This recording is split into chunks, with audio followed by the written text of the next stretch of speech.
projects that you've worked on, how to market yourself in the market as a developer, because that's what's always kind of challenging. All the things that I've built, they're my clients' property. Right, I right. can't just show somebody, oh, look at this database, look at this application, look at these reports. And so what we learned, the projects that we did in the Salesforce class, we built a real estate company, leasing company. And so defined, it took us from the very beginning of, here's the business requirements for this project.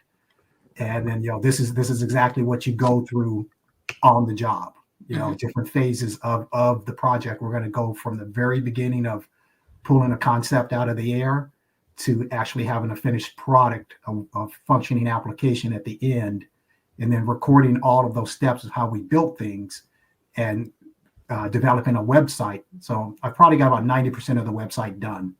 And then, it's going to be, hosted on, so I can use that web link when I'm interviewing for jobs and sharing with people about what I've built.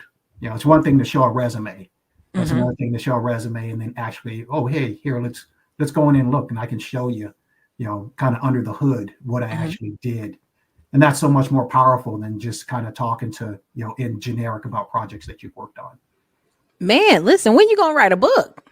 Man, left Hewlett Packard came back around from YouTube. Man, that's a whole. Let me add. You mind, Erica? Oh yeah, sorry. Go ahead. I wanted to tell him congratulations.